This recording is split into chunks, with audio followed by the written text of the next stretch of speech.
시청자 여러분 안녕하십니까? 용감한 토크쇼 직설 원일입니다. 미국과 중국이 무역 전쟁을 임시 휴전하고 협상을 재개하기로 했다길래 우리는 한숨 돌리는가 싶었는데 이번엔 일본 아베가 트럼프 흉내를 냅니다. 한국에 대한 반도체 핵심 소재 수출 규제를 하겠다는 겁니다.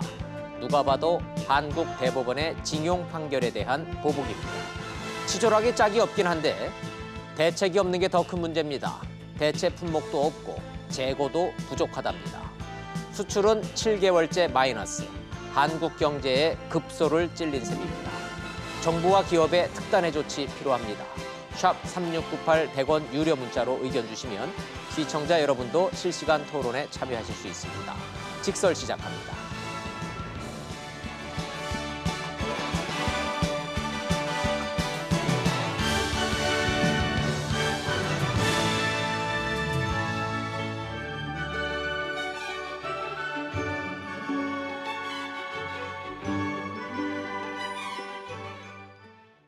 긴박하게 돌아가고 있는 한일 간의 경제 갈등 상황 예리하게 분석해 주실 전문가 세 분 소개하겠습니다. 먼저 현대경제연구원의 최양호 고문님 나오셨습니다. 어서 오세요. 안녕하세요. 네, 그리고 반갑습니다. 박연미 평론가님 오늘도 함께하십니다. 어서 오십시오. 안녕하세요. 동국대학교의 광노선 교수님 모셨는데 잠시 뒤에 모시도록 하겠습니다. 자, 먼저 일본의 반도체 소재 수출 규제 명백한 경제 보복입니다. 우리 정부는 WTO에 제소한다는데 이게 대책이 될지가 궁금하긴 합니다. 한일 상황 먼저 보시고 전문가 토론 시작하겠습니다.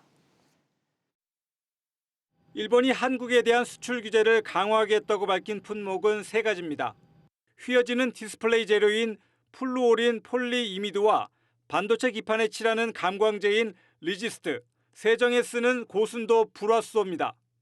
모두 일본의 세계 시장 점유율이 70%가 넘는 품목들로 내일부터는 일본 기업이 한국에 수출할 때마다 건별로 관계 당국의 심사를 거쳐 허가를 받도록 했습니다.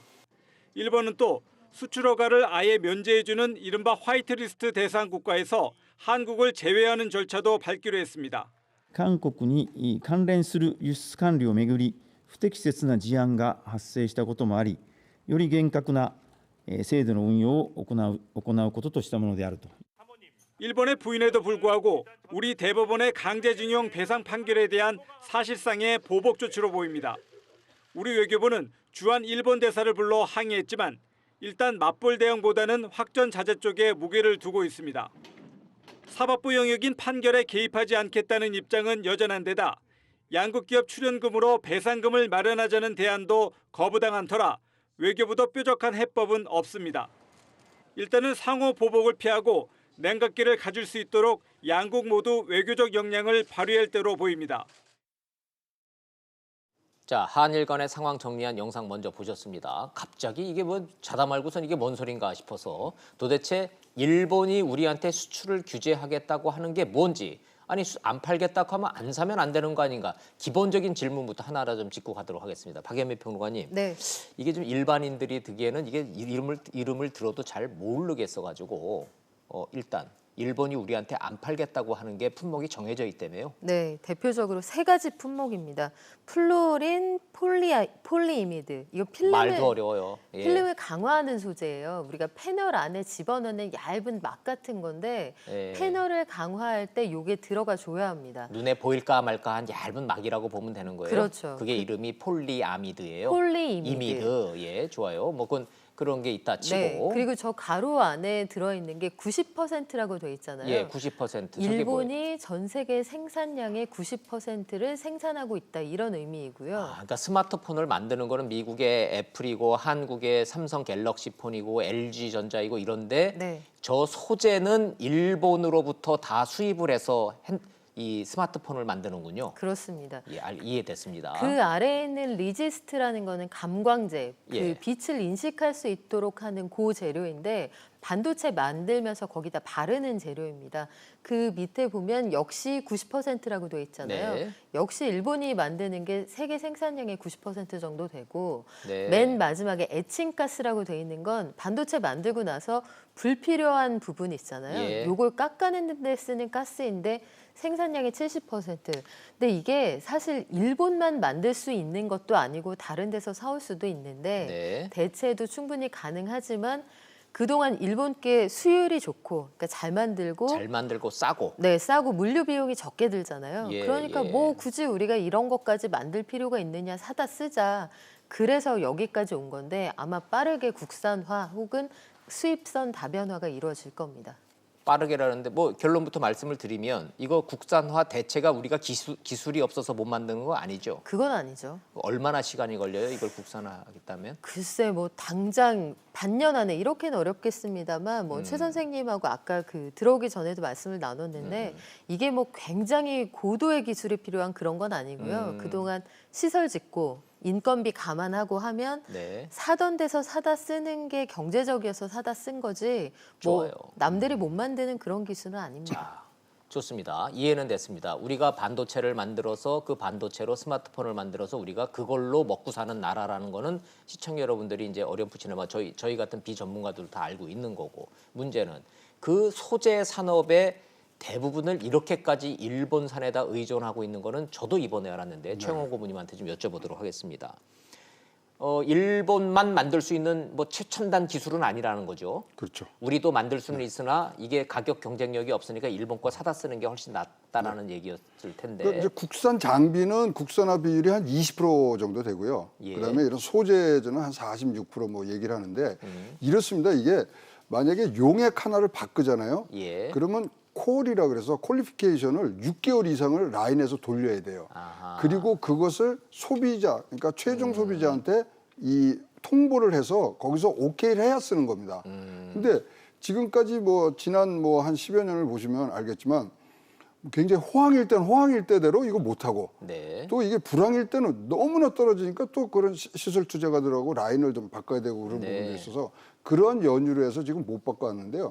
사실 이제 지금 이제 은퇴하셨지만 권오현 부회장께서 네. 가장 이 심혈을 기울였던 분이 국산화, 장비 국산화, 소재 국산화. 소재 국산화. 그래서 사실 지금 이제 우리가 뭐 이 좀 전문적이 됐습니다만 하여튼 EUV가 이제 7나노를 우리가 이제 거기까지 공정이 갔잖아요. 나노라는 거는 이제 그 크기에 이제 그 이 저 단위죠. 머리카락 굵게 1000분의 1이죠. 머리카락 굵기의 1000분의 1이 1나노죠. 그렇죠. 예. 이제 그런데 우리가 이제 7나노 그리고 우리는 지금 초격차를 보다 3나노까지 갔는데 7나노에 들어가는 이런 뭐 용액들이나 소재들은 우리가 국내에서 개발이 이제 거진됐습니다. 그래서 네. 그걸 쓸 수 있는데 그 전에 그래도 이제 뭐 광범위하게 쓰는 그래서 아까 박영민 평론가가 얘기했지만 이게 수율이 좋고 그다음에 아까 이 사전에 통보가 6개월간 라인에서 돌려야 되는 그런 비효율적인 부분 때문에 못 바꿔온 거죠. 자, 분명한 사실은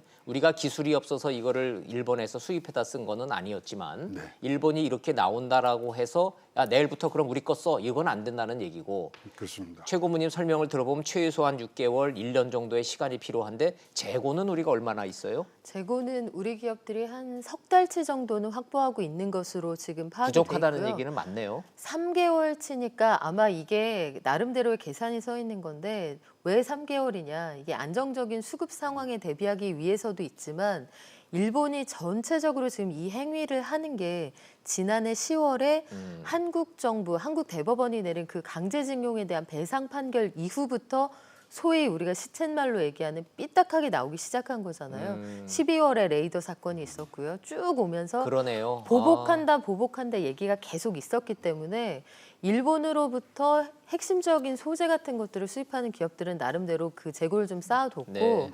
요게 아마도 8월에 이 징용에 대한 그 배상 판결이 나온 데 따른 일본 기업 국내 자산 강제 매각 조치가 아마 8월로 예정이 돼 있을 거예요. 맞아요. 그렇게 돼 그렇다 있죠. 보니까 지금쯤 이렇게 하겠다고 엄포를 놓고 3개월 동안 그러니까 시간을 좀 보겠다는 거예요. 한국 정부가 어떻게 나오는지 재고 떨어지기 전에 한국 정부가 입장을 바꾸는지 보기 위해서 예. 요 시점에 맞춰서 저 조치를 내놓은 것으로 보입니다. 좋습니다. 일본의 이 경제 보복 조치가 한국 대법원의 강제징용 판결이 났는데 배상을 하라는데 일본 정부가 돈을 낼 리가 없으니까 한국에 들어와 있는 친일본 제철의 자산을 강제로 매각해서 구상권을 청구해서 이거를 주는 방안까지 우리가 논의가 되고 있는데 결국은 필연적으로 이 맞물려 있습니다. 그럼 해법은 뭔지 이 얘기를 좀 해야 되는데 그 얘기는 잠시 뒤에 그럼 우리가 이걸 어떻게 돌파해야 되는지로 잠시 뒤로 돌리기로 하고 다시 원론으로 돌아와서 일본이 이거를 수출을 안 하겠다라고 하는 거일까요? 네. 그냥 당장 안 팔겠다 이건 아니죠? 안 팔겠다는 아니고 이제 90일 정도의 이제 통관 절차를 밟아서 하라는 거죠. 옛날엔 예. 그냥 신고만 하면 바로 수출 수입이 됐는데 이제는 그런 심사 과정을 거치려는데 심사 과정에서 기분 나빠 안 해. 이러면은 통관이 안 되는 부분들이 이제 생기는 거죠. 이 소재를 만드는 일본 기업은 전 세계 27개 나라한테는 화이트 리스트라고 그래서 우리 우방국들이니까 그냥 백색 국가들한테는 그냥 파는 거죠. 근데 화이트 정부- 리스트가 사실은 일본의 외국환 거래법에 관련된 상황이거든요. 그래서 자기네 국방에 관한 기술이나 기계를 파는데 이러한 허가 없이 자유롭게 가는 게 27개 나라 중인데요. 그중에 한국은 그중에 하나였는데 하나였는데 지금 역사상 처음으로 들어갔다가 나온 게 첫 번째 케이스가 됐습니다. 우리나라가. 한국이죠. 예. 그러면 이건 명백하게 경제적인 이유나 다른 이유가 아니라 명백하게 강제징용 판결에 대한 외교 문제에 대한 경제 보복 조치다. 이렇게 봐도 큰 틀림은 없는 건가요? 그런데 우리가 보기엔 그런데 지금 뭐 관방성에서 뭐라고 했냐면 수출 관리 제도의 적절한 운용을 위해서 이렇게 한다. 그리고 사실 27개 화이트리스트에 들어가면요. 이게 제재를 하는 게 아니고 특혜를 주는 거거든요. 네. 그래서 특혜 줬던 것을 좀 뺏는 것이기 때문에 이게 사실 법적으로 문제가 되느냐에 대해서는 이 소위 말하는 이 법무인들 사이에 좀 논쟁이 있을 겁니다.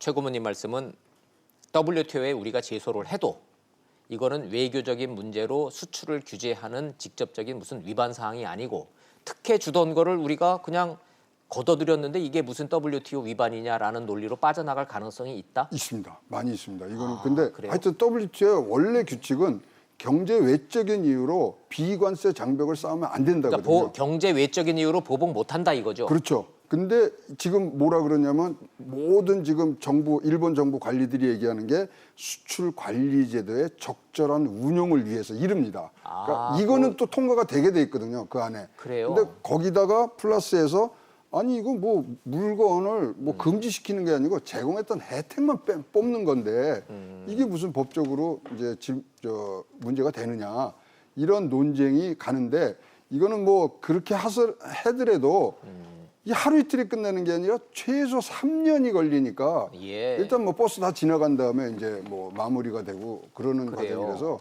WTO가 과연 우리가 실익이 있을까 이런 문제는 조금 뭐 생각을 해봐야 됩니다. 우리 정부의 첫 대책이라는 게 WTO 제소였는데 WTO 제소가 시기적으로나 절차상으로나 실효가 없을 가능성이 있다라는 최 고모님의 냉정한 평가 좀 있었습니다. 박유민 평론가님, 네.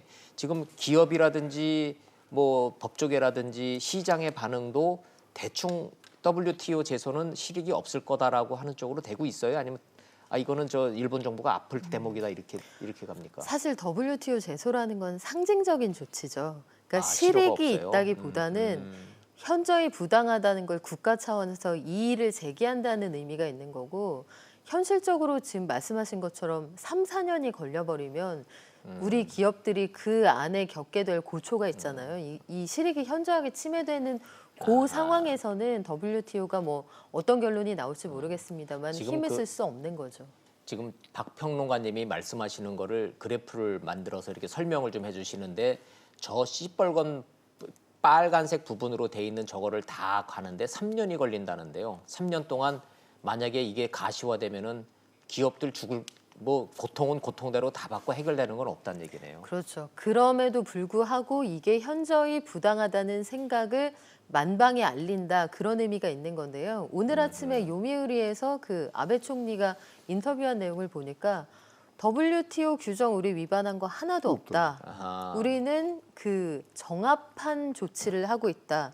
규정 어긴 거 없고 앞서 최 선생님 말씀하신 것처럼 이게 그 정확히 말씀을 드리면 수출 간소화 우대 조치를 하다가 더 이상 우대하지 않겠다는 거니까 불이익을 준다 하고는 약간 또 뉘앙스가 달라지는 네, 거예요. 네. 그렇게 빠져나가겠다는 뜻이고 그럼에도 불구하고 우리 입장에서는 참 억울하고 기분 나쁜 측면이 한국과의 신뢰 관계가 현저하게 훼손됐기 때문에 이번 조치를 한다고 어제 네. 경제산업성이 밝혔거든요. 신뢰가 깨져서 경제적인 문제를 불편하게 한다. 이건 분명히 외교적인 문제가 경제로 넘어온 것인데 그게 아니라고 하니까 우리 입장에서는 논리를 세워나가는 게 아주 좀 정밀하게 접근할 필요가 있는 상황입니다. 산자부 장관이 나서서 WTO에 제소한다고는 하지만 일본이 이렇게 나오는 한 법적으로 국제법상 이것이 대책이 되기는 어렵다. 짜증나고 치졸하고 야속하고 얄밉기는 하지만 현실은 이렇다. 이렇게 정리해도 두 분 전문가들은 동의하시나요? 네, 그렇죠. 그렇습니다. 이런 상황이군요. 자, 동국대학교의 광노성 교수님 조금 늦게 오셨습니다. 어서 오십시오. 네, 조차 때문에 늦었습니다. 예, 잘 오셨습니다. 자, 이게 일본이 왜 이러나 하고요. 어떤 분야에서 이러느냐 하고 그 속사정은 뭐냐까지 지금 이야기를 이어가고 있습니다. WTO 제소가 현실적 대책 될 수 없다. 결론적으로 곽 교수님도 전문가로서는 그 대목에는 동의하십니까? 일본의 그 외환관리법의 규정이요. 예. 굉장히 교묘하거든요. 그러니까 이제 피한 게 이제까지 누구를 차별하려고 그랬던 것이 아니라 네. 우대 조치 리스트에 들어가 있던 27개국 중에 한국을 뺀다는 얘기이기 때문에 그렇다고 이게 무슨 뭐 우리가 카드 할인 혜택 받던 거를 카드 그 포인트 없앤다는 것처럼 마치 논리가 나오니까 무슨 말인지는 알면서도 참 얄밉습니다 하는 그러니까 뜻이. 일본의 정책 자체를 보면 그렇게 예. 우리처럼 나이브하게 그냥 직설적인 정책은 거의 없고요. 맞아요. 굉장히 교묘합니다. 일본의 예. 정책도 그렇고 교묘하고 관계도 정교하고. 그렇고 아주 끈질기게 뭔가를 좀 연구해서 내놓는 전형적인 스타일이라고 볼 수가 있습니다. 재수하기가 어렵을 겁니다. 사실. 그래요. 자, 결국은 이제 이게 시작이 외교 문제에서 시작됐다라는 전문가들의 의견. 그래서 WTO는 실효 없는 거 가지고 더 이상 뭐 제가 질문 드려봐야 별 효력이 없는 것 같아서. WTO랑 같이 정무적으로 해결을 해야지 WTO만 갖고서는 해서는 뭐 이거는 하세월이다. 이제 그 말씀을 좀 드리고 싶습니다. 그러면 제가 여기서 드는 궁금증 하나만 좀 여쭤보고 가겠습니다. 아니, 일본이 우리한테 수출을 안 하면요. 우리만 타격을 입습니까? 그걸 팔아먹어야 하는 일본 기업들은 그럼 자기들은 물건 팔던 기업들이 그걸 못 팔면은 아무 타격은 없을까? 이런 궁금증이 듭니다. 작년에는 241억 달러 우리가 무역 적자가 났고요. 그러니까 그만큼 이제 우리가 사준 거죠. 사준 거죠. 더 많이 사준 예. 건데 재미난 거는 뭐 시장의 반응이죠. 예. 일단 모리타가 지금 그 아까 레지스트 그걸 만드는 회사인데 거기는 계속 우리가 이제 이 수출을 계속하겠다. 네. 자기네들이 말해버렸어요. 일본 정부의 방침과는 상관없이 이거 계속 하고 싶다. 그다음에 JSR이라고 그것도 이제 이런 가스들 만드는 회사인데 네. 주가가 빠졌어요. 2% 이상. 뭘 의미합니까? 아니 그러니까 거기가 타격이 더 크다는 거죠. 이 자국 내의 타격이 더 크다는 얘기를 하는 거고요.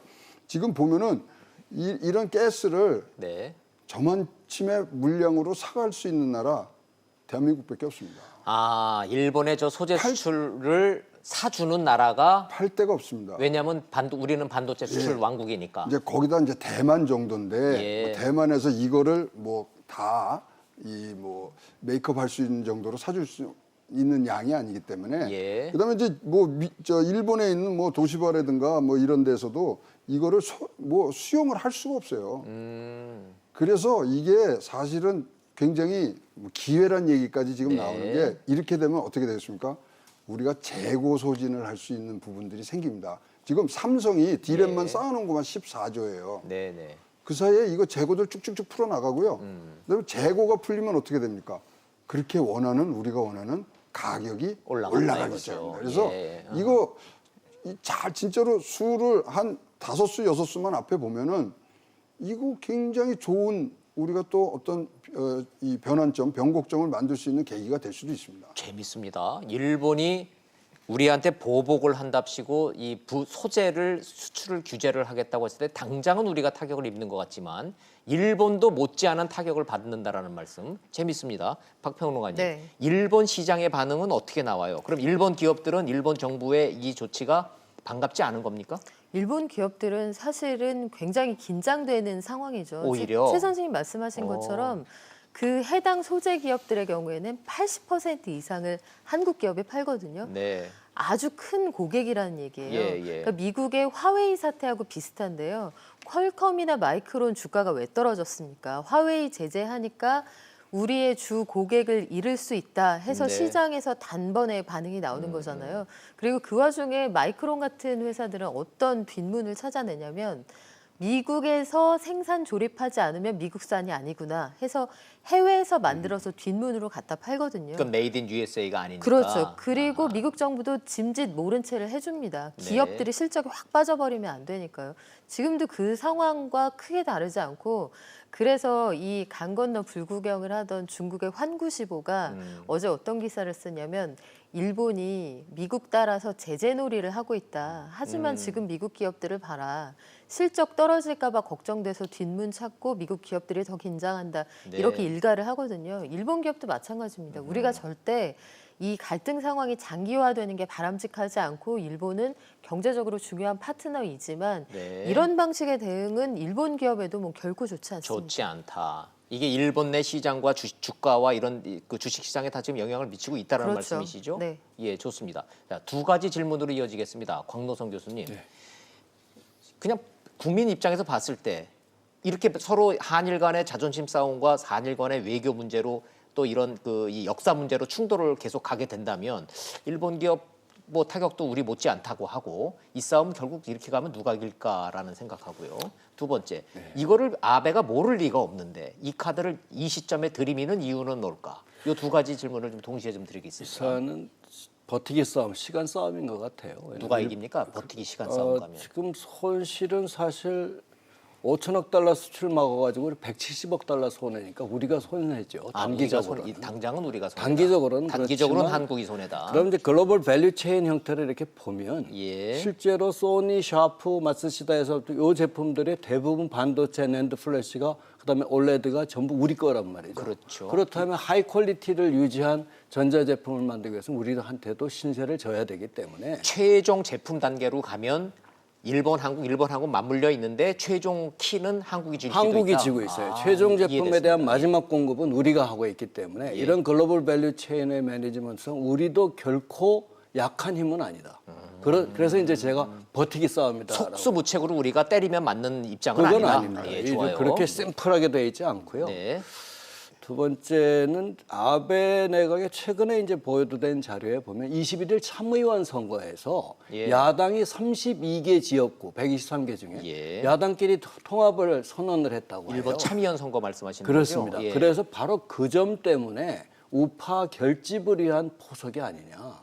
아베 총리의 지지층을 결집하기 위해서 한국을 때리는 모양새를 취하는 것이 일차적인 목표이고 속사정이지 경제적인 이해관계 때문에 그러는 게 아니다. 그렇죠. 국내 정치적으로 그런 이유가 있어서 지난번에 계속된 이번 일본 징용 사태 대법원 예. 판결뿐만 아니라 그 전에 이제 영공 침해했다고 그러는 그 사태도 있었고 우리 레이더 사건이죠. 해군들끼리 레이더 서로들이 이제 한 것. 침범 안 했다. 예, 예, 예. 우리 워닝했을 뿐이다. 뭐 이렇게 얘기를 했던 그 사태부터 제가 지난 2월에 나고야에 가서 특강을 한 500명 대상으로 일본 특강을 했어요. 네.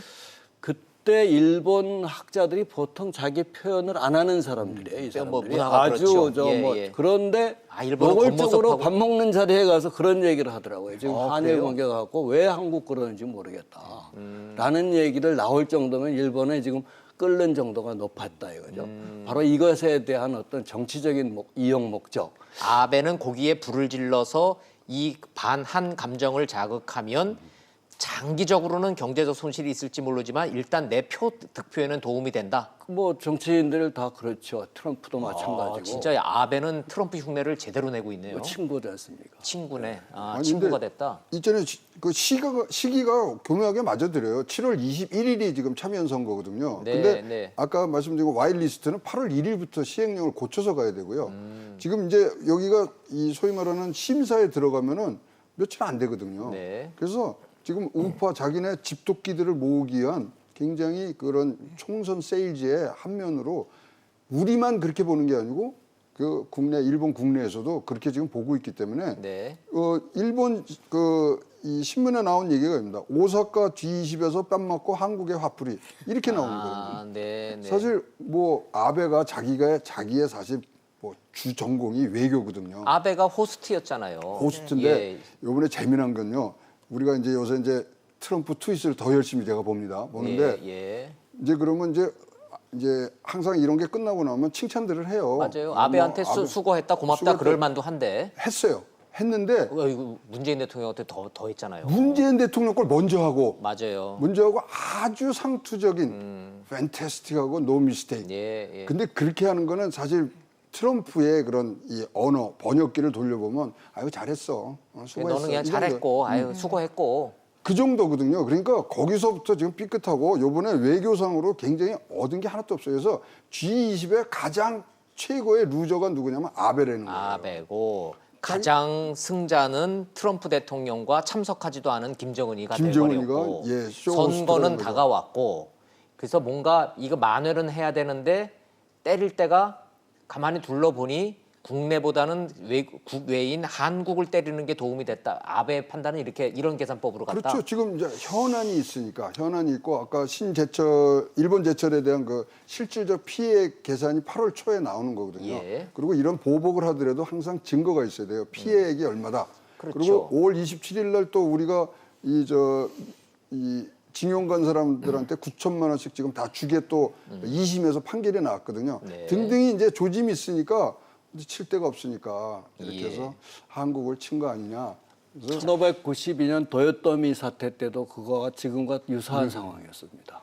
왜냐하면 도요토미 히데요시가 사무라이 출신이 아니기 때문에 네. 그 당시에 내부에서 반란이 각 다이묘들이 들고 일어났거든요. 예. 언제 반란해서 자기 목 죽을지 모르니까 예. 그러면 너희들이 조선바다를 침범해서 땅 따먹으면 그건 너희들 주겠다라고 해서 돌린 거거든요. 아 이게 지금 저 도요토미 히데요시 시대로 지금 1592년에 그렇게 했습니다. 예 지금 500년, 600년 전의 역사까지도 반복되는 상황이 벌어지고 있는 겁니까? 유추하다 보니까 2012년 재판 거꾸로 재판. 그러네요. 이게 거꾸로 올라가면은 저희 대법원 판결부터 박근혜 정부 때 위안부 합의, 강제징용 이 소송 이렇게 가지만 한일 간의 이 기구한 운명의 역사는 이렇게 반복된다라고 말씀하시죠. 가깝게 붙어 있으니까요. 예, 좋습니다. 그 얘기 나온 김에 그 일본 학자들 많이 만나셨다 그러니까 제가 궁금해서 여쭤봅니다. 일본의 우파들은요, 한국에 대해서 어떤 불만을 갖고 있는 겁니까? 우리는 정의로운 뒤늦은 정의를 구현하는 판결을 했을 뿐인데. 어글리 코리안이라는 일본에 이제 큰 서점들이 몇 개 있어요. 예. 거기 가보면 한국인에 대한 섹션이 한 2개쯤 큰 서점 가면 있어요. 근데 한국에 대한 좋은 평판 있는 책은 거의 없고, 예. 그리고 객관적으로 무슨 한일 관계, 뭐 외교 이런 책은 별로 없고 아주 소위 말해 혐한 예. 이런 자극하는 타이틀로 화려한 책 표지로 일본식의 그런 책들이 많아요. 이제 우파 사고 방식이 바로 그걸 대변하는 거거든요. 한국은 예. 사실 1965년 한일 청구권 협정. 청구권 협정에 의해서 모든 것이 민사를 포함해서 모든 것이 해결됐다고 얘기해 놓고 예. 치사하게 돈 가지고 저렇게 끝까지 저런다. 라는 생각. 그러니까 한국은 어글리하다. 뭐 그런 논리라면 일본은 단 한 번이라도 독일과 같은 진정한 전쟁 침략 국가로서 사과를 한마디를 했습니까? 우리는 돈보다도 진정한 사과를 요구를 했는데 본인들이 사과하지 않은 거에 대해서는 부끄러움이 없고. 지금 앵커 얘기하시는 그거를 이제 재디펜스 논리거든요. 아하. 아니 일본이 만약에 독일처럼 무릎 꿇고 유태의 묘지, 특히 폴란드 같은 데 가가지고 해본 적이 있느냐. 천황이 한 번이라도 방문해서 네, 천황 네. 입으로 진짜 예. 사죄 한 번 했으면 우리도 이런 일 없다. 예. 몇 가지 종이 쪼가리 가지고 그랬으니까 국민들이 그게 납득이 가겠냐. 그건 이제 제 논리인데 네. 일본 우파의 생각은 그렇습니다. 일본 우파는 한국 정부가 65년 한일 청구권 협정으로 모든 배상 책임이 끝났다라고 하는 거를 자꾸 이게 끝난 걸 얘기를 이제 되짚는다라는 불만들을 갖고 있군요. 네. 예, 박 평론가님. 제가 일본에서 IMF 연차 총회가 있을 때 그때 일본에 가서도 똑같은 얘기를 지금 곽 교수님 하신 그 말씀을 들었는데 도쿄대 교수한테 이제 별개 사안으로 물었어요. 이 한일 관계 그리고 향후에 뭐 미래지향적인 관계 개선을 위해서 물었더니 정확히 돌아온 답변이 past is past였습니다. 과거는 과거다.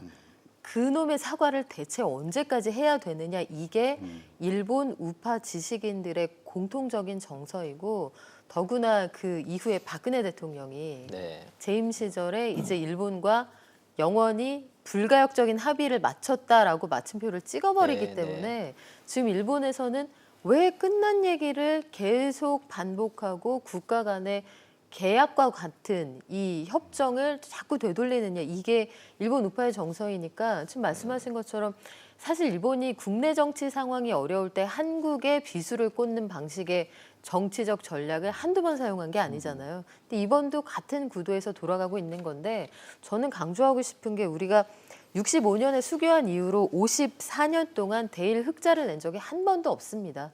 항상 우리가 더 많이 사왔다는 건데 네. 지금 미중 간의 무역 협상에서도 보면 더 많이 사는 사람이 결국은 협상에서 우위를 점하게 마련이거든요. 네. 네. 안 사면 그만이에요. 근데 당분간 힘들겠죠. 알고 있는데 이렇게 갈 일은 아닌 것 같습니다. 근데 이러한 그 흐름에는 가장 기본적인 게 뭐냐면 경제적 정한론이 자리를 잡고 있습니다. 경제적 정한론. 네, 한국을 정복해야 된다. 그래서 지금 이 사태가 이거 뭐 사실 뭐 소재들 이거 뭐 굉장히 이겨낼 수 있는 부분들이 있어요. 근데 그 일본의 공식 발표를 보면 관련 품목이 더 늘어날 수도 있다. 이런 여운들을 남기거든요. 네. 근데 아소 다노 그 일본 부총리가 사실 이 사건이 터졌을 때 몇 가지를 얘기를 했어요. 관세 매기겠다, 비자 안 주겠다, 그다음에 금융 타격하겠다. 잠깐만요.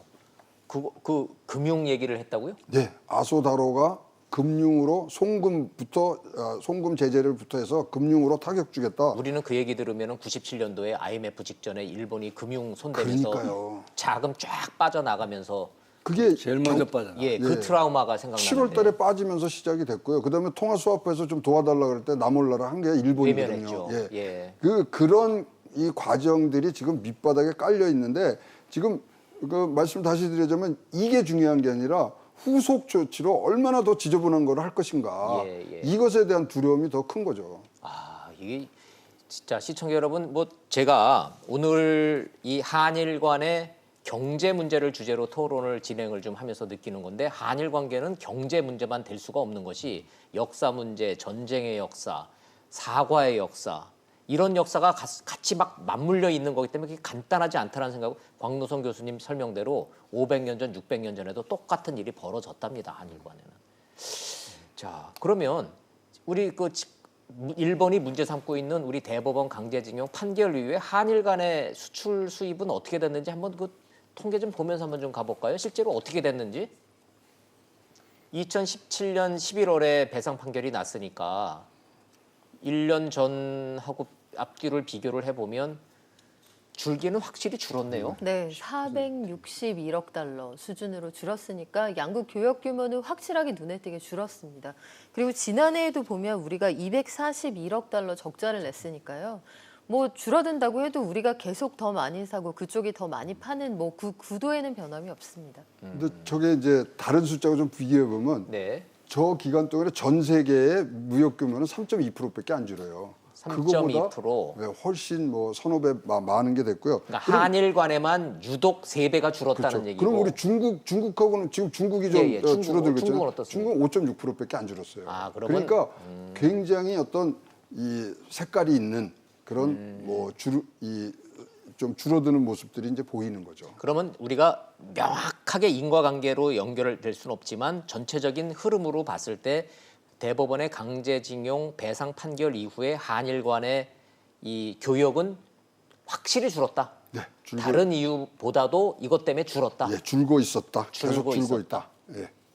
자, 광노선 교수님, 일본이 쓸 수 있는 카드, 한국이 쓸 수 있는 카드에 대해서 좀 궁금해집니다. 일본이 요 다음 단계에 정말 금융까지 건드는 그런 초강수로 갈 가능성이 있습니까? 아니면 선거 이후에는 역시 아베도 다 활용할 거 활용하면 다시 원상태로 돌아가는 겁니까? 이게 이제 아까 또 제가 설명을 드렸지만 일종의 치킨 게임이거든요. 예. 누가 버티냐. 누가 버티냐? 그렇죠.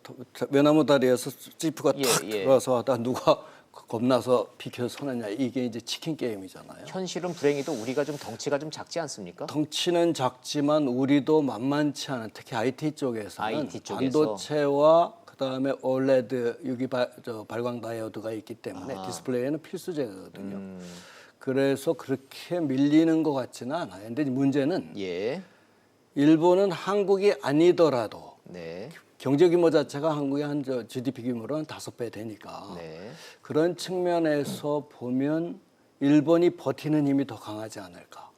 그렇다면 우리는 뭐 어떻게 해야 되느냐. 빨리 단기적인 대책을 물론 강구를 해서 외교적인 해결책도 구하지만 네. 결코 지금 한번 지는 모습을 비우면 앞으로 틈만 나면 또 오를 것이다. 아하, 이번에 약한 모습 보여서 네. 만약에 무릎을 꿇거나 굴욕적인 어떤 어정쩡한 타결을 시도해서는 안 된다. 외교전 해법이 중요하기는 하지만 강남순 교수님 그런 의견 주셨습니다. 어떻게 민간에서는 어떻게 보세요? 저희 이제 뭐 그 일본인 자문하고 좀 잠깐 얘기를 했는데요. 예. 이 얘기를 하면서 저는 이거 뭐 기회일 수 있다 이런 생각이 드는 게 말이죠. 첫 마디가요. 1983년도 이병철 회장의 28 동경 선언을 얘기를 하시더라고요. 그래서 그게 뭐였죠? 그게 그래서 기억이- 반도체를 이제 한국에서 하겠다. 그때는 말도 안 되는 소리 하지 말라 그랬죠. 뭐 그런 소리를 했는데 당시에 이유가 예. 일본이 우리 트랜지스터 TV를 만들 때인데 네네. 그 수량으로 우리나라 TV 생산 수량을 쥐락펴락을 했다는 거죠. 그거를 깨기 위해서 이병철 회장이 그 당시에 28 선언의 그 배경이 된 아주 중요한 동기다.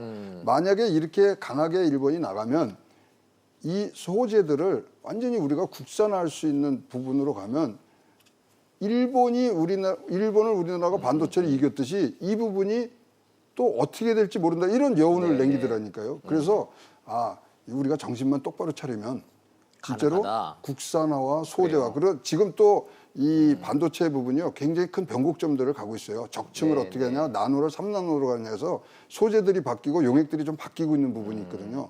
그러면 이것도 기회다 이거죠. GDP 규모로 봤을 때 일본이 우리보다 5배의 경제 규모이기는 하지만 핵심 IT 최첨단 분야에서는 한국 경제가 결코 약자가 아니다라는 말씀. 그렇습니다. 그러고요. 예. 이게 이제 반도체에 이런 일이 있을 것 같아서 우리나라 삼성 같은 경우는 국산화로 해서 새 소재를 개발을 하고 있어요. 네. 근데 지금 수율이 떨어지는 거예요, 이게. 아하. 그러니까 이제 농도가 낮다든가. 예, 제가 좀 예. 그 질문을 지금 두 분께 좀 드리려고 했던 참인데 마침 그 얘기를 하시네요. 자, 국산화 말은 좋지만 제가 이렇게 좀 자료를 좀 이렇게 들여다봤더니 국산화 자체가 어려운 게 아니라 국산화를 했을 때 우리 가격 높아지는 거, 가격 경쟁력 떨어지는 거, 그리고 일본 소재에 익숙해져 있는 이 모든 시스템을 바꾸려면 이 퀄리티가 떨어지는 문제가 있다 이런 게 있어서 예. 다시 여쭤봅니다. 예. 옛날에 이제 기술 발전의 이렇게 역사를 보면 네. 소위 말해서 멀티폴라 모드에서 그다음에 이제 뭐 단극 모드로 바뀌고 이렇게 이제 통신기기 같은 경우. 네. 그러니까 이제 모드 자체가 바뀌거든요. 이 발전하는 게. 지금 다 반도체도 이제까지 어떻게 쌓고 얼마나 효율적으로 쌓아서 집적하느냐 이 기술이 아니거든요. 지금 이제 비메모리 반도체 비메모리로 가면서 이게 다른 차원으로 바뀌고 있으니까 굳이 옛날 거 만드는 그 모드에 집착을 할 필요는 없다. 옛날 예를 들면은 우리 왜 염료 있잖아요, 염료. 네. 그게 내추럴 다이라고 그런 거 그걸 17세기까지만 해도 독일은 식민지가 없으니까 전부 까만 옷만 입고 다녔잖아요. 왜냐하면 영국이 전 세계를 지배하니까 그 채색 옷은 영국하고 프랑스만 입고 다녔단 말이죠. 프랑스는 아프리카가 있으니까. 네. 그러니까 독일이 화학기술을 활용해가지고 합성 염료를 만들어서 지금은 우리가 자연 염료, 천연 염료 옷 입고 다니는 사람이 어디 있어요? 그렇죠. 그게 이제 기술이 소위 말해서 위기일 때 기술이 발현되는 거거든요. 지금 없을 때 그렇습니다. 새로운 기술은 나온다 이거죠. 어차피 지금은 변형학기이기 때문에 네. 또 그리고 이 사이클이 짧아요. 이게 우리 예. 일반 제조업 제품하고 달라서 그렇다면 이번이 아예 기회가 아니겠죠. 기회가 될 수도 있다라는 그러니까 거죠. 일본 속담이 이런 게 있대요. 고양이를 쫓느니 생선을 치워라 이런 얘기가 있대요. 이참에 그럼 바꿔버리는 거죠. 이참에 바꿔버리자. 그래서 근데 그게 예. 어느 때보다 더 이 국산화에 대한 이 의논들은 확실히 이 뭐 모멘텀을 탄 것 같습니다. 네네. 아니 저 말씀을 듣고 보니까 박 평론가님, 네. 경제 규모는 일본이 우리보다 5배 위라고는 하지만 축구는 우리가 이기잖아요. 그럼요. 우리는 축구 이기면 대충 해볼 만한 나라로 생각하잖아요. 우리나라는 일단 국가대표를 소집한다고 하면 손흥민의 왼발과 오른발이 다 우리나라 겁니다. 네. 이게 뭐 저희가 농담처럼 얘기를 하지만 한일 관계는 이렇게 꼭 수치만 가지고는 설명이 잘 안 되는 부분이 분명히 왜냐 민족 감정이 우리는 충돌하는 그렇죠. 두 나라니까. 복잡하게 얽혀 있고 사실 이번 조치를 발표한 시점도 참 얄미운 것이 지난 주말에 세계적인 그 미중 간의 무역 담판이 있었고 그렇죠. DMZ에서 전 세계인의 시선을 집중시킬 드라마가 한편 펼쳐졌잖아요. 네. 그렇다면 그 결과가 일본 변수가 없었더라면 어제 주가는 확 좀 올라줬어야 하고 환율은 뚝 떨어졌어야 하는데 주가는 아주 소폭입니다만 하락했고 환율은 역시 미미합니다만 올랐단 말이에요. 오늘도 주가가 하락한 채로 출발을 했고 주요 기업 주가도 떨어졌습니다. 그게 다 일본 때문이에요? 그렇죠. 일본 변수가 아니면 이 상황에 적어도 이 모멘텀이 형성돼 있는 상황의 시장은 설명할 수가 없는데 그래서 일본이 앵커께서 말씀하신 것처럼 G20에 빈손으로 헛물만 켰던 일본이 너희 잔치하는 건 못 봐주겠다 해서 어제 그 조치를 내놓은 거예요. 네, 그러니까 네. 시점상으로도 교묘하고 말씀하신 그 민족 감정도 마찬가지고 저는 이 사태가 당분간 참의원 선거 끝나고 나서도 감정적인 옥신각신이 있을 거라고 보는 게 현 정부, 문재인 정부가 내년 총선에서 유리한 상황을 아마 아베 내각이 바라지 않을 겁니다. 바라지 않을 것이다. 그렇다면 내년 4월에 우리가 총선이 있잖아요. 네. 그러면 참의원 선거 7월 21일에 지나가고 나서도 하반기 내내 펀치는 아니라도 잽은 계속 있을 수가 있다는 생각이 듭니다. 트럼프의 푸드를 자처해서 G20 회의를 주도하려고 했었던 아베가 외교가 마음대로 되지 않으니까 그 희생양으로 한국을 좀 두들기는 작전으로 가고 있다라는 전문가들의 분석. 진짜 우리가 한일 관계는 바닥이다 그랬는데 최악이다 그랬는데 네. 바닥이 아니라 그 밑에 지하가 있었네요. 예, 지하도 그냥 지하가 아니라 지하 2층, 3층 계속 3층 나오죠. 계속 나오는 예, 거죠. 요즘은 예, 그래서 지하 실제로 주차장이 깊어요. 예, 정무적으로 풀어야 될 부분이고요. 예. 지금 이거는 뭐 무역, 경제적 논리는 지금 뭐 집에다 놓고 와야 되는 상황입니다. 그래서 예, 우리의 주제는 무역이었지만 사실은 역사와 정치와 외교가 다 뒤섞여 있는 이런 복잡한 문제라는 사실을 전문가 여러분들이 계속 강조를 하고 계십니다. 시청자 여러분들의 샵 3698 문자도 많이 좀 들어오고 있습니다. 좀 멀리 보고서는 이 싸움은 가야 된다라는 거에 대해서 시청자 여러분들도 많이 좀 공감을 좀 하시네요. 멀리 보고 가야 된다. 대체를 좀 해야 된다. 자, 마치 이 보복 조치가 중국과 미국의 무역 전쟁에서 이 데자뷰를 보는 것 같습니다. 미국이 관세 폭탄을 했더니 중국은 히토리오 보복 조치를 뭐 한다 하고 뭐 비슷한 양상으로 좀 가고 있는데 잠깐 얘기 나왔던 미중 무역 전쟁 얘기도 좀 잠깐 해고 좀 가죠. 최 고문님. 네. 협상을 재개하기로 합의했다. 이게 합의로서 만족스러운 합의입니까? 일단 시장에서 가장 가능성 높았고 가장 환영하는 그런 이 문구가 나왔기 시장의 때문에 반응을 크게 벗어나지는 않았죠. 예, 번원하지 않았고 근데 지금 협의를 재개한다 그랬는데 하나 빠진 게 있죠. 뭐가 빠졌죠? 기간이 빠졌어요. 기간. 아르헨티나 회의 때는 90일 90일. 나왔는데 이게 뭐 소위 타이머가 없어요. 타이머가 없는 시한폭탄이 돼 버렸습니다. 그래서 이것을 어떤 식으로 가야 되는데 근데 이제 제가 보기에는 미중 간에는 시간이 두 가지가 큰 시간이 있습니다. 8월 19일까지 화해에 관한 이 제재를 유예를 해준 기간이거든요. 네. 8월 19일이 한번 변곡점이 될 거고요. 그다음에 시진핑과 트럼프가 한 번 더 연말까지 한 번 더 만나는 기회가 있습니다. 11월 달에 11월 달. 예. 칠레에서 하는 에이펙 때 만납니다. 네, 그러니까 네. 제가 보기에는 뭐 명시적으로 시간은 안 나왔지만 분명히 11월까지는 분명히 시한적으로 지금 잡혀 있는 것 같고요. 그럼 명시는 안 됐지만 대충 또 90일짜리 또 협상이 시작된 거네요. 90일짜리죠. 그다음 뭐 90% 지금 합의가 돼 있으니까 나머지 10%인데 어려운 네. 10%죠. 그거 갖고서 이제 해야 되고. 타이머는 없지만 사실상은 90일짜리가 또 시작된 거다 이렇게 그래서 이제 보시는군요. 시한을 안 준 거는 사실 트럼프가 시진핑한테 선물 준 겁니다. 왜냐하면 7월달에 베이다이어 회의 때 지네들 모여서 이제 회의를 하는데 거기서 좀 더 편안하게 얘기를 하고 네. 이거는 뭐 지금 80분 동안 얘기한 내용 중에 큰 내용이 이거는 꼭 우리가 받아들여야 되겠다. 뭐 이런 서로의 가이드라인들은 이제 나눠 가졌기 때문에 알겠습니다. 예, 그런 부분들이 이제 앞으로 나올 거고요. 네. 화해 제재에 대해서도 굉장히 지금 이 양쪽이 발표할 때랑 또 달라요. 아니, 화해 그거는- 제재가 완화됐다고 믿으십니까? 아니 그러니까 제가 지금 그 질문을 좀 세 분한테 드리려고 지금 준비를 해놨었는데 안 그래도 네. 미국과 중국의 언론에서 나오는 그 기업들이 나오는 반응들이 너무 중구난방이라 네. 저도 잘 모르겠어요. 이게 화웨이를 부분적으로나마 제재를 완화했다는 얘기인지 트럼프 말처럼 그건 아닌다는 얘기인지 이게 시장의 반응은 뭔지. 그러니까 첫 번째가 이제 회의를 끝나고서 공동 선언문을 하고 언론 발표문으로 양쪽에서 했습니다. 예. 근데 딴 얘기 문제가 있잖아요. 트럼프 대통령 설명은 뭐냐면 화해 문제는 마지막까지 미뤄둘 것이다. 이렇게 공동 성명에서 냈고요. 그다음에 중국 성명에는 화해에 대해서 뭐라고 얘기를 했는지 아십니까? 뭐라고 돼 있죠? 없습니다. 아예 없죠. 예. 그러다 언급 보니까 자체를 안 했죠. 예, 그러다 보니까 이거는 진짜로 지금 화해에 대해서는 어느 누구도 지금 얘기를 할 수 있는 입장이 아닌 것 같아요. 그래요. 그래서 지금 현재 우리가 알고 있는 거는 제품을 파는 거, 미국의 제품을 화해에 파는 것은 허용을 하지만 네. 화해 제품을 다른 이제 미국 기업이 사는 것은 아직까지는 풀어주지는 않은 것 같습니다. 아하. 자, 트럼프가 구사하고 있는 이른바 제재 정치, 제재 외교. 여기에서 화웨이 문제가 가장 큰 핵심 쟁점인데 요거 어떻게 정리된지에 대한 전문가들의 의견을 좀 듣고 있습니다. 광노선 교수님 어떻게 보세요? 이게 부분적 해제라고 언론들은 쓰는 언론도 있고 아니라는 언론도 있어요. 미국 언론은 그 편차가 더 심합니다. 네, 네. 전문가로서 곽 교수님은 어떻게 평가하십니까? 이게 이제 맥락을 쭉 봐야 되거든요. 그러니까 일반적인 공동 성명에서는 구체적인 내용을 안 쓰잖아요. 그렇죠.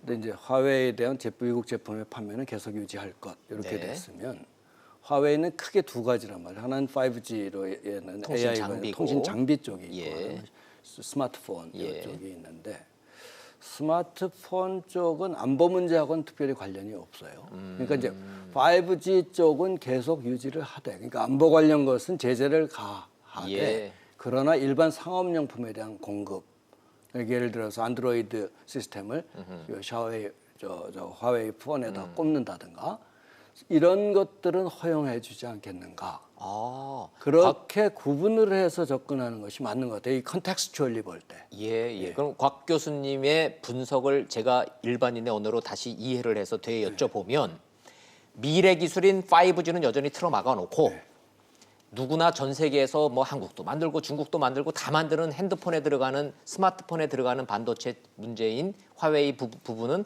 얼마든지 풀어주고 이렇게 투 트랙으로 간다. 그렇게 투 트랙으로 접근하는 걸로 저는 해석이 이렇게 해석이요. 쭉 보니까 그런 것 같습니다. 그래요.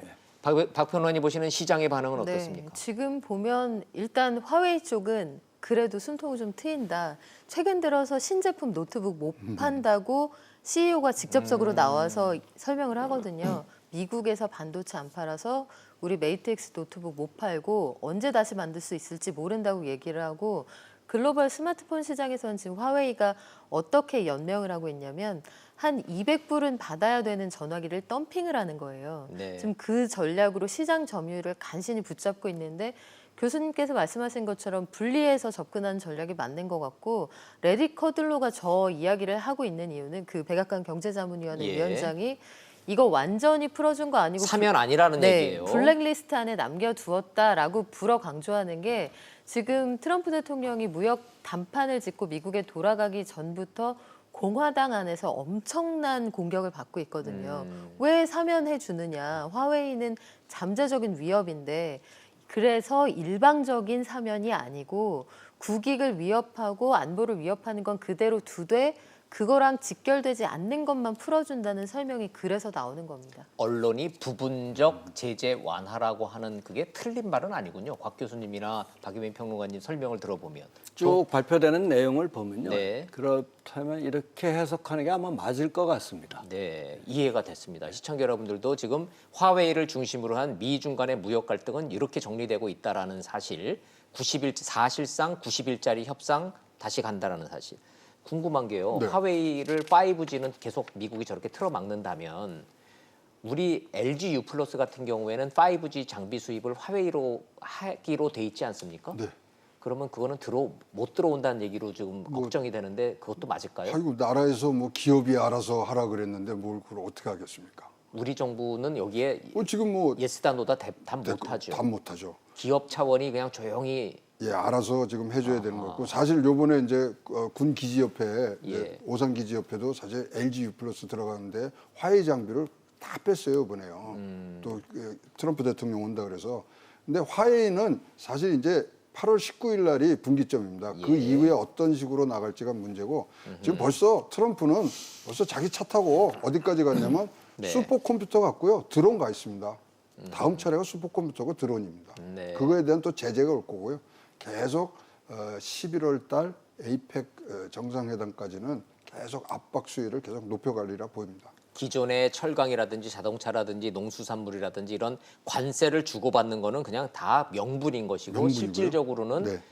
이 5G 장비 그리고 슈퍼컴퓨터 그다음에 AI, VR 이런 그렇죠. 4차 성공 이 싸움은 끝까지 간다고 보시는 거예요? 새로운 생태계 조성에 있어서는 뭐 한치의 뭐 이 양보도 없으리라고 생각을 합니다. 네. 맨 처음 일본 아베가 좋은 걸 보고 배워야 되는데 이런 것만 보고 배워요. 예. 자, 우리 걱정 좀 해보죠. 자, 이런 상황입니다. 미중 간의 무역 갈등 이렇게 진행되고 있고 일본이 어설프게 흉내내서 한국을 이렇게 압박하고 있고 여기까지 일단 둘러봤습니다. 우리 경제가 과연 전문가들은 이럴 때 굴욕하면 안 된다. 이번 기회에 살 길 찾아서 가야 된다라고 말씀을 하셨지만 우리 기업 입장에서 제가 좀 질문 좀 해보겠습니다. 말이 그렇지 국산화가 그렇게 빨리 되는 것도 아니고 대체품목 찾는 것도 재고도 많이 없죠. 속 탈 것 같아요 우리 기업들. 그러니까요, 이 반도체 업계가 조금 특이한 업계입니다. 저도 이제 반도체 업계에 있어봐서 알지만, 네. 이 사실 다른 나라가 6년 7년 걸려서 했던 64K를 6개월 만에 하거든요. 네. 그러면 이제 삼성 반도체 통신 시절에 반도체인의 신조 이런 게 있습니다. 근데 일본이 뭔지 아세요? 뭡니까? 안 된다는 생각을 버려랍니다. 안 돼. 무조건 된다. 그러니까 거기는 군보다 더 심해요. 아하. 그래서 이 뭐 국산으로 대체하기로 마음을 먹으면요, 굉장히 일사불란하게 움직일 수 있는 생태계가 만들어져 있거든요. 그래서 그쪽으로 가고 사실 이제 이렇게 좀 불황일 때 또 네. 재고 소진을 할 수 있는 기회가 왔을 때 요거 할 수 있는 기회가 온 겁니다. 또 그래서 이게 어떻게 보면 우리 반도체 업계가 이런저런 상황으로 굉장히 좀 계속 제가 몇 번 말씀드렸잖아요. 천재유로의 기회를 지금 받고 오히려 있습니다. 받고 있다. 네. 예. 수치만 놓고 보면 우리 반도체가 한 4분의 1 토막이 빠졌죠. 한 24%, 25% 그렇죠, 뭐, 빠졌고 빠졌죠. 우리 수출액의 한 20% 정도가 반도체 수출이라며요. 네. 그래서 주력이라며요. 네. 그래서 우리 대한민국에 여쭤보지만 대한민국 총 수출액이 얼마입니까 우리? 6천 달러 작년에 이제 6천 달러 넘었고요. 6천억 그다음에 달러? 반도체가 1,259억 달러에서 한 20% 이제 되고요. 네, 네. 근데 이제 그 단독 품목으로 이제 1,000억 달러를 넘은 이제 최초의 이제 산업군이 됐고요.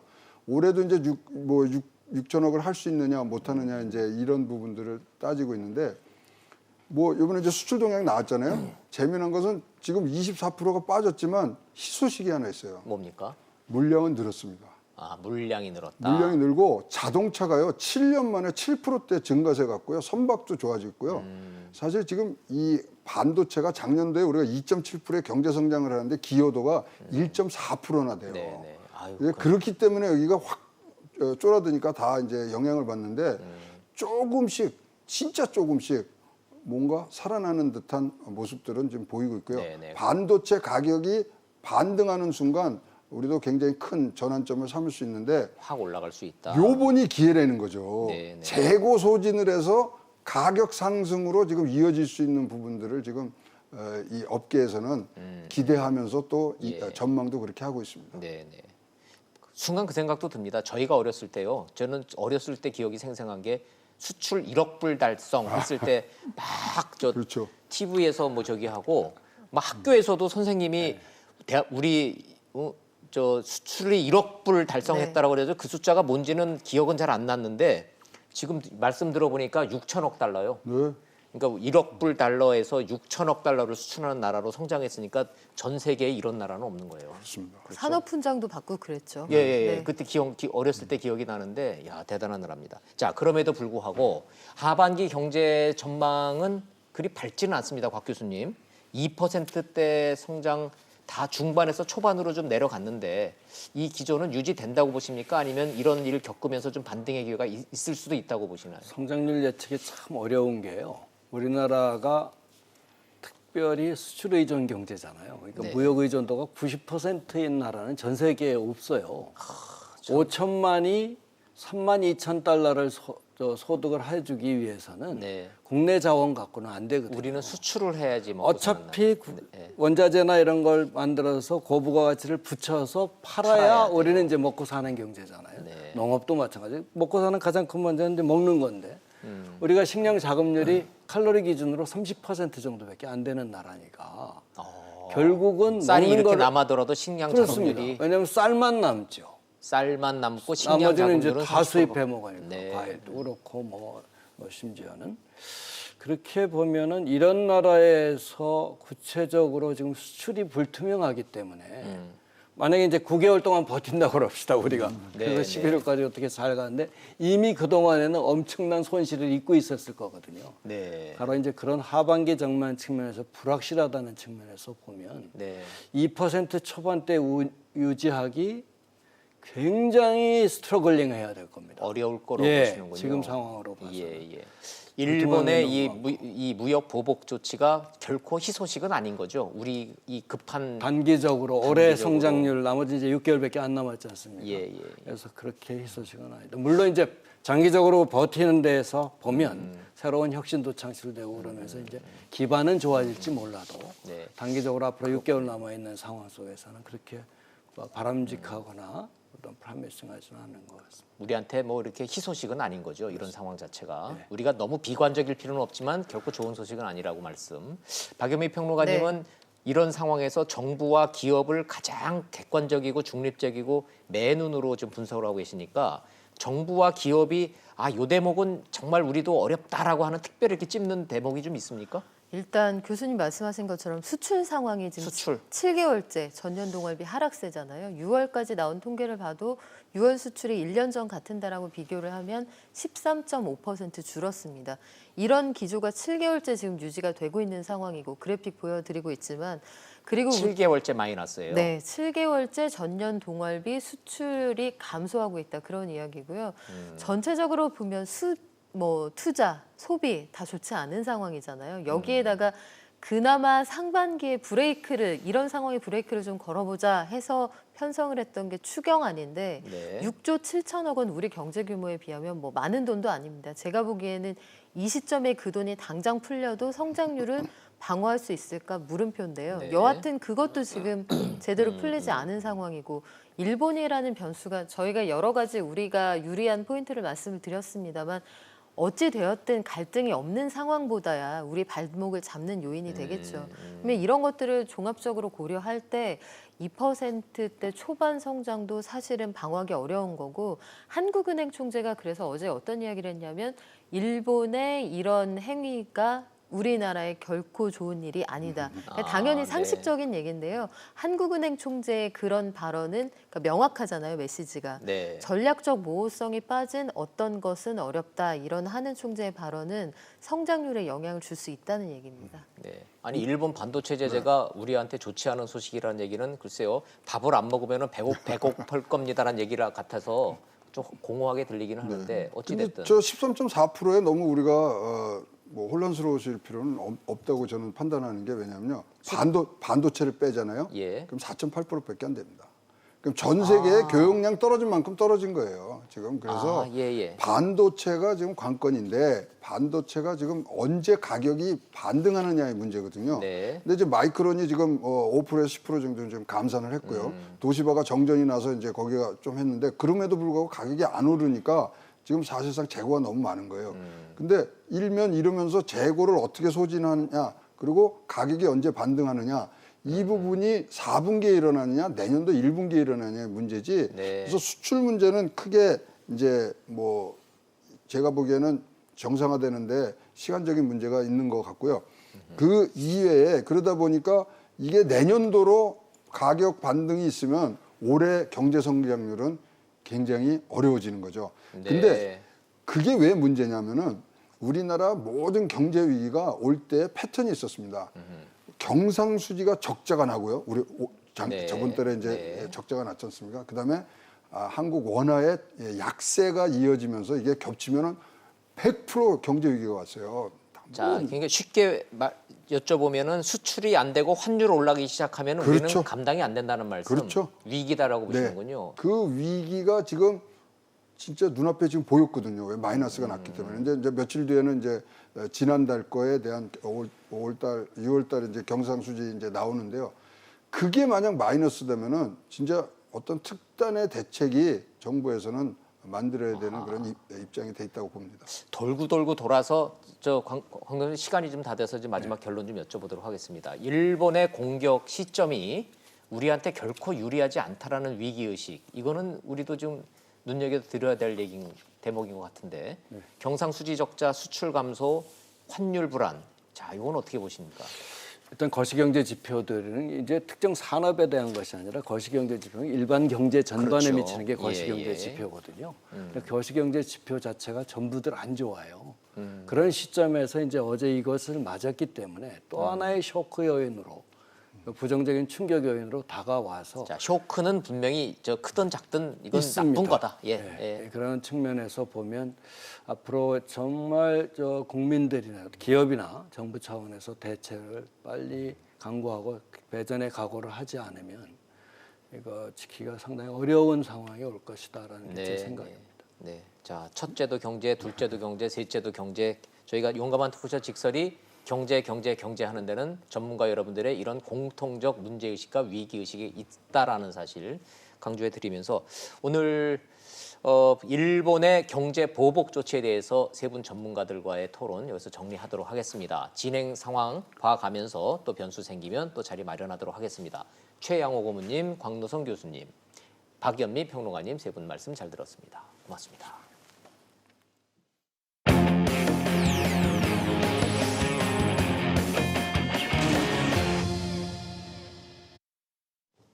국회가 정상화된 이후에도 논쟁이 가라앉지 않고 있습니다. 정의당의 정개특위 위원장 박탈, 본인들 표현대로는 일방적인 해고 문제가 진실 공방까지 가고 있습니다. 국회 상황 보시고 이슈 따라잡기에서 자세히 짚어보도록 하겠습니다. 그동안 이른바 진보연대를 구축했던 민주당과 정의당. 균열에 도와서는 심상정 정의당 의원의 정치개혁특위 위원장 교체였습니다.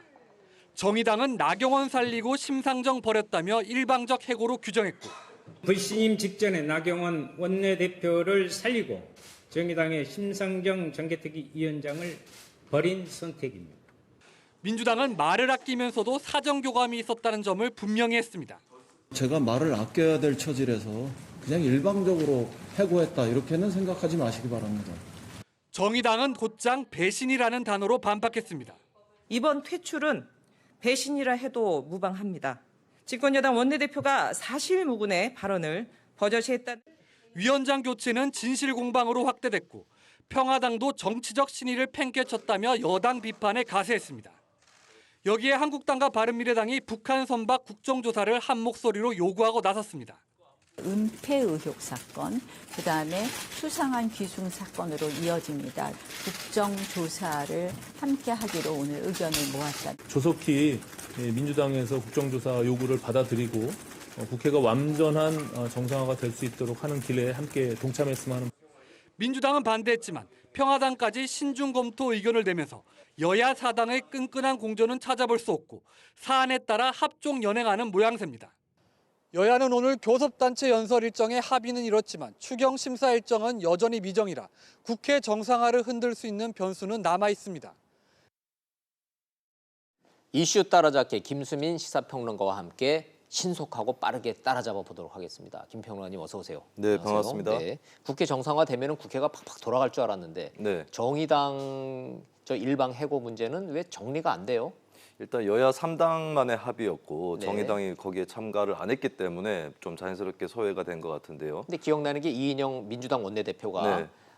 정개특위가 됐든 사개특위가 됐든 하나를 한국당한테 주기로 한 합의 내용을 얘기를 하면서 네. 기자들이 물었단 말이에요. 정의당 심상정 위원장은 어떻게 할 겁니까? 했더니 양해가 다 됐다 이랬단 말이에요. 그래서 네. 그 얘기는 뭔가 얘기했다는 거 아니에요, 사전에? 이게 정의당 쪽에서는 그럼 누구하고 교감을 했다는 것이냐라고 되묻고 묻고 있는 상황이라서 그럼 이인영 원내대표가 아무하고도 얘기 안 했대요? 그것은 누구 말이 맞는지는 증거가 없는 것이죠, 어차피. 그게 진실 공방이군요. 네, 그리고 어떻게 보면 사전 교감이 있었다라는 말을 굳이 이인영 원내대표가 그게 사실이라면 할 필요가 있었을까? 예. 사전 교감이 있었다면은 거기에 따라서 어떤 행동을 하면 되는 것인데. 그렇다고 이인영 원내대표의 성정상 네. 제가 알고 있는 이인영 원내대표가 그런 거 가지고 안 해놓고 했다고 거짓말할 사람도 아닌데 글쎄요, 뭐 성정을 떠나서 어느 정치든 간에 저 얘기는 일부러 거짓말하기는 좀 어려워 보이긴 합니다. 그렇죠. 예. 근데 반대로 정의당 입장에서 분명히 먼저 와서 얘기를 했는데 이제 와서 마치 안 들은 것처럼 또 거짓말할 리도 만무하잖아요. 그렇죠. 그래서 이제 어느 쪽의 진실인지 이것은 뭐 따질 수는 없는 것 같고요. 근데 김수민 평론가님도 진실을 모르시는구만 아직. 예, 근데 정의당이 왜 반발하는지는 분명하다고 보여지고 그게 그 뭐예요? 목표는 분명합니다. 뭐냐면 뭡니까?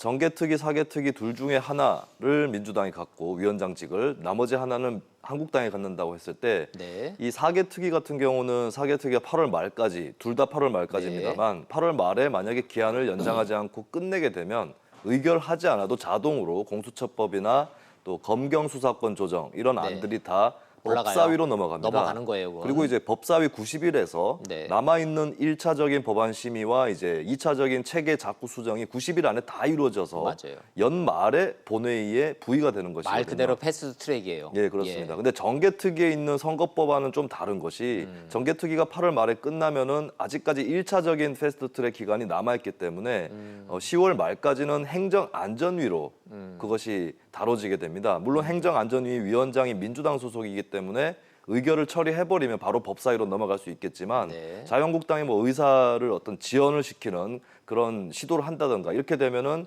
선거법은 자칫하면 내년 초에나 올라올 수 있는 그런 안이 되는 것이고 선거를 얼마 앞두지 않고 선거법안을 올린다는 것 자체가 거의 무산됐다라고 봐야 되는 거거든요. 시청자 입장에서 김 평론가님의 세세한 설명을 듣고 보니 정의당이 반발하는 거는 왜 나를 잘랐느냐보다는 네. 한국당한테 정개특위 위원장은 주는 거는 죽어도 못 받겠다 그 얘기네요. 저는 그렇게 봅니다. 그래서 그렇지, 그게 핵심이네요. 네, 민주당 측에 정개특위 위원장 자리를 잡아라. 예. 반드시 잡아야 한다라고 요청하고 있는 것이고요. 요 대목에서 잠깐 그러면은 국민들이 그렇게 알고 있는데 먼저 여당인 민주당이 먼저 하나 고르고 네, 그리고 한국당이 우선 그 다음에 고르고 그래서 우선권은 민주당이 있는 건데 그렇습니다. 근데 민주당은 정개특위를 골라라라고 정의당이 압박하는 거는 이해가 됐어요. 왜 그러는지. 그런데 민주당 의원들 얘기를 들어보니까 아니 굳이 우리가 그 정개특위를 그렇게 할 이유가 뭐 있어? 정의당을 위해서 그럴 게 뭐 있어? 우리가 하고 싶은 거는 공수처법하고 네. 검경수사권 조정이니까 사개특위를 받아야지. 이 논쟁이 민주당에 있습니까? 민주당 내에 그런 얘기가 있고 이제 의총을 열어가지고 결정을 할 것 같은데요. 예. 근데 공수처법이나 검경수사권 조정이 더 중요한가 아니면 선거법 개정이 더 중요한가 이게 중요한 게 아니라 네. 사개특위 안건들은 어차피 사개특위 위원장이 누구든 간에 법사위로 보내지게 돼 있고요. 그렇죠. 그리고 법사위도 사실은 자유한국당 위원장이라서 뭐 그 안에서 의결할 가능성이 높지 않지만 패스트트랙이라는 게 위원회에서 의결하지 않더라도 본회의로 자동으로 올라가게 돼 있습니다. 예. 다만 남아있는 것은 패스트트랙에 걸어놓은 두 가지의 공수처 법안을 어떻게 처리할 건가 네. 이건데요. 이것도 최악의 경우라도 본회의에 가서 표결을 할 수 있고요. 아하. 그리고 이제 두 가지 안 중에 하나는 여야 사당 합의안이고 백혜련 의원이 대표 발의한 것이고 나머지는 바른미래당 독자안, 권은희 의원 안이거든요. 근데 그걸 표결할 때 민주당이 권은희 의원 안을 반대해버리면 그것은 100% 부결이 되는 겁니다. 근데 백혜련 안은 바른미래당이 반대를 하더라도 민주당이 평화당, 정의당을 설득하면 통과될 수 있는 거거든요. 그렇다면 공수처법안이나 검경수사권 조정안은 선거법 개정안에 비해서 훨씬 통과 확률이 높고 여유가 있는 법안이에요. 그렇다면 굳이 이 상황에서 거꾸로 민주당이 정개특위 위원장 자리를 저어한다, 놓는다고 했을 때는 그것은 선거법을 개정한다는 것을 포기하는 게 아니냐라는 네. 확실한 신호가 될 수 있습니다. 정교한 분석에 따라서 결론적인 3단 논법의 결론은 그래서 결과적으로 민주당은 의원총회를 거쳐서 정개특위 위원장을 선택할 것이다.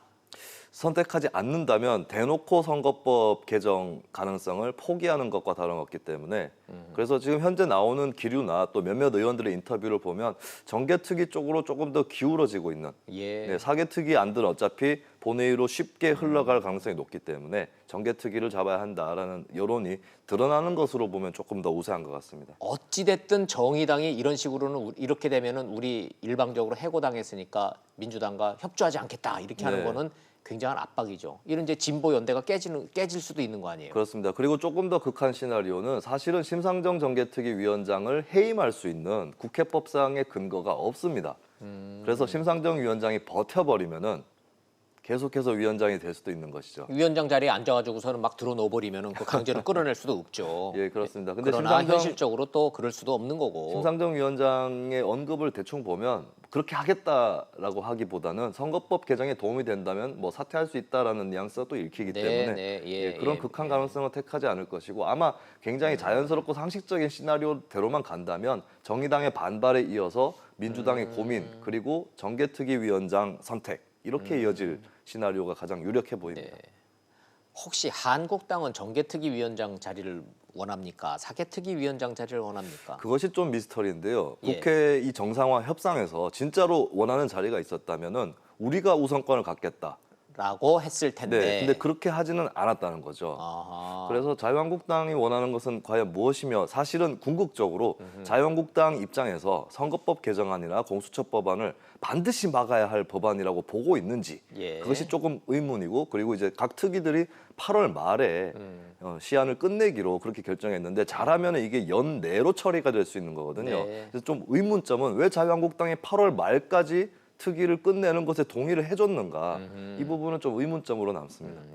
이제 여기서 이제 더 들어가면은 정말 정치권의 아주 깊은 속사정까지 들어가는 이 정치 공학의 얘기를 하기 때문에 시청자 입장에서는 무의미한 얘기니까 그거는 거기까지 하자고요. 중요한 거는 민주당과 정의당이 이런 식으로 위원장 자리를 놓고 갈등을 벗는 것이 진보 야권 연대의 여권 연대의 금이 될 수도 있다라는 데까지 지금 악화됐다. 네.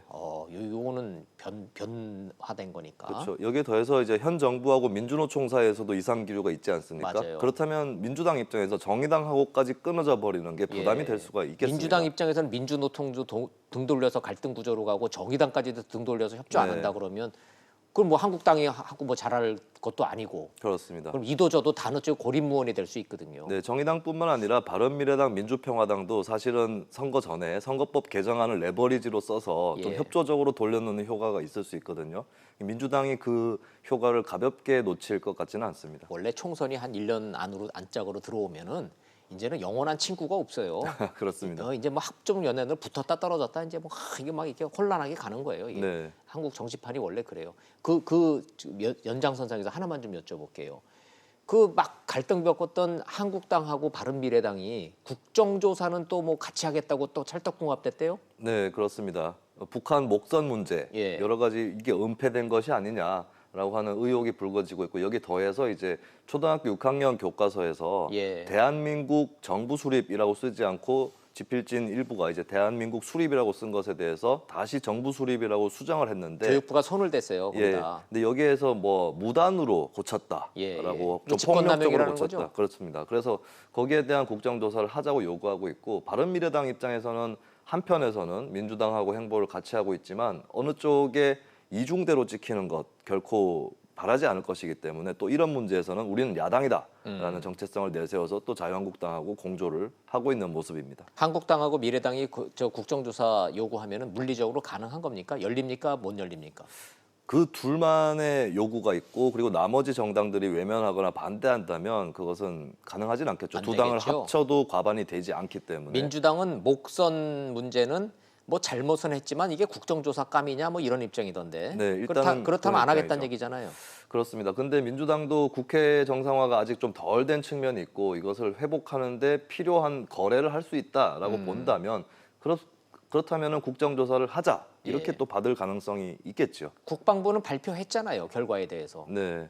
김수민 평론가가 보시기에는 국방부 발표 내용 보니까 납득이 다 되던가요? 납득이 다 잘 안 됩니다. 사실 이게 은폐는 아니었다라고 얘기를 하는데 일주일 표로했다는 사람들이 면도도 깔끔하게 돼 있고 바지 주름은 촥 칼같이 돼 있고 뭘 먹은 흔적도 없고 좀 이상하기는 하죠. 예, 그것뿐만 아니라 국방부 스스로의 행동들을 보면은 뭐 표류했다라는 식으로 얘기를 했는데 나중에 가서 이번에 조사 결과 발표를 하면서 기동하지 않고 떠내려온 것을 그냥 얘기한 건데 오해가 있었다. 뭐 이 정도로 좀 수습을 하려는 분위기예요. 근데 이제 어쨌든 간 초반에 뭐 표류를 해왔다라고 했던 건 사실이고 그것이 이제 과연 정말 오해를 한 건지 진짜 의도적으로 왜곡한 건지 이 부분이 아직 납득이 되지 않는 그런 부분들이 있기 때문에 글쎄요 민주당 입장에서도 이거는 자체는 군 당국에서 대응 조치부터 잘못한 부분이 있기 때문에 정말 이상한 뭐 음모가 없는 이상은 국정조사를 받을 수도 있지 않을까 그렇게 봅니다. 민주당 입장에서는 곤혹스러워요. 이게 국정조사 야당이 하자는 거 끌려 들어가면 괜히 끌려 들어가는 것 같은데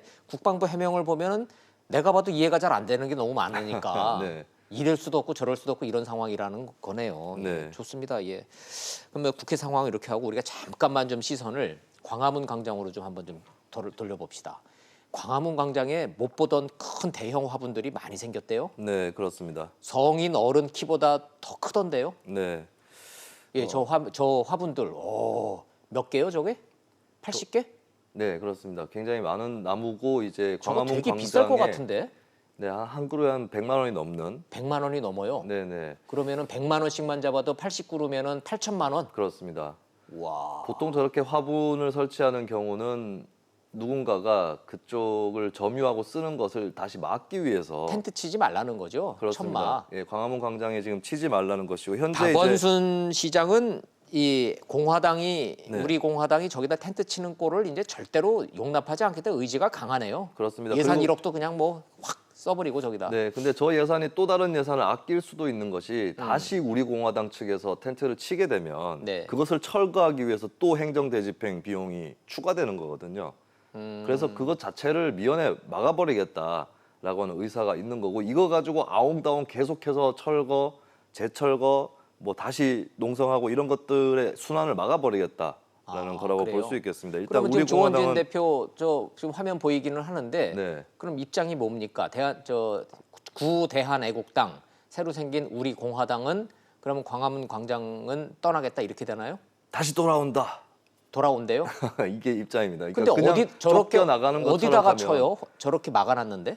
그러니까요. 근데 이제 일단은 현재 이제 서울 파이낸스 센터 쪽으로 옮겨서 임시로 이동했다라고 밝히고 있는 것인데 글쎄요. 이게 왜 전운이 감돈다라는 표현이 나오는 이유는 저렇게 화분을 설치를 했기 때문에 만약에 다시 돌아온다면 예. 화분을 자신들 손으로 치우겠다라는 의미가 되는 것이죠. 네. 그 과정에서 엄청나게 이제 물리력과 비싼 화분인데 네, 그런 그 혹시 깨지기라도 하면은 그렇습니다. 돈 물어내야 되는데. 네, 또 가압류를 하겠다라고 박원순 시장 얘기할 수 있겠죠.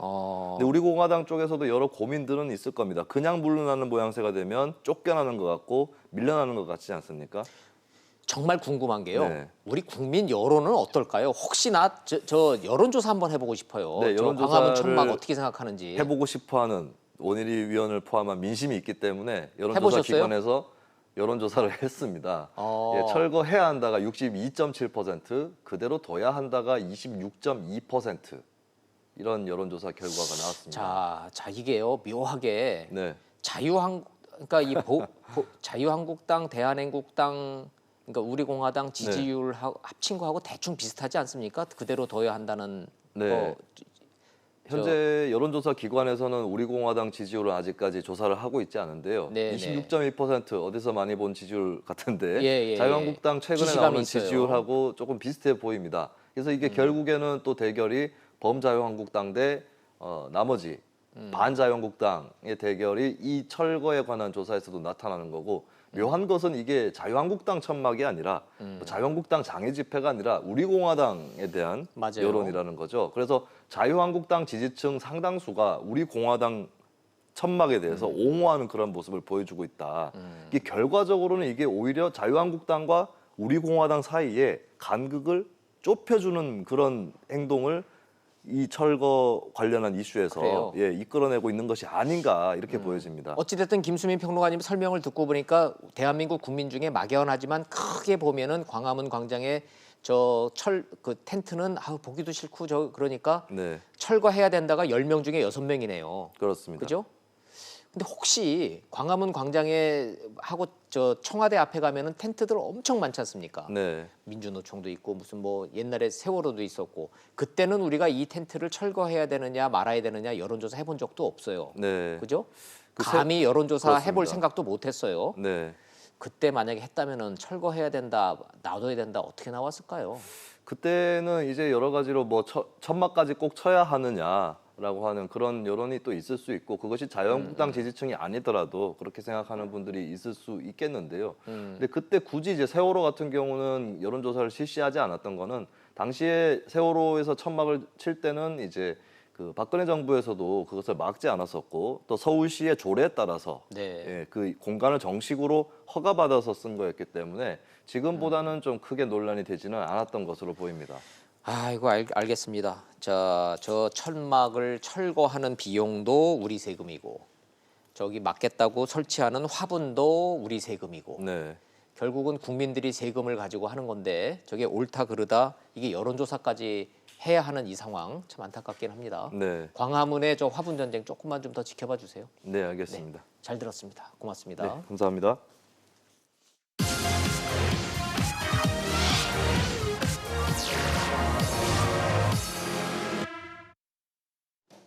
한일 관계가 바닥인 건 알았는데 지하가 있었고 그것도 매우 깊습니다. 지금이 최악이 아닐 수도 있다는 뜻이랍니다. 시작은 박근혜 정부로 거슬러 올라갑니다. 위안부와 징용 배상 소송, 청와대, 외교부, 사법부가 모여서 정의를 포기하고 실리를 택했답니다. 대법원장까지 감옥 간 사법농단의 본질입니다. 적폐는 청산됐고 정의는 구현됐지만 한일 관계 악화는 불가피한 조치였습니다. 일본 아베 총리는 이를 국내 선거에 이용하기로 한 모양입니다. 트럼프한테 배운 무역 보복입니다. 한국 경제, 반도체가 주력이고 핵심 소재 많으면 급소 찔리는 겁니다. 일본 내 혐한 분위기도 고조시킬 겁니다. 과거 같으면 미국이 나서서 중재하겠지만 트럼프는 그런 인물이 아닙니다. 죽어나는 건 한일 두 나라의 기업들일 겁니다. 일본 기업도 한국 수출길 막히는데 아우성 안 칠 리가 없습니다. 한일 기업과 언론이 나서서 한일 외교관계 개선을 촉구해야 서로 사는 길이다라고 해야 나와야 되는데 한일 언론 분위기도 그렇지가 않습니다. 일본의 경제 보복, 치졸하긴 하나 등 돌리고 욕하는 것만으로 한국 경제에 얼마나 도움이 되고 우리는 어디까지 버틸 수 있는지 그 걱정이 앞서는 현실입니다. 직설 마칩니다. 시청해 주셔서 고맙습니다.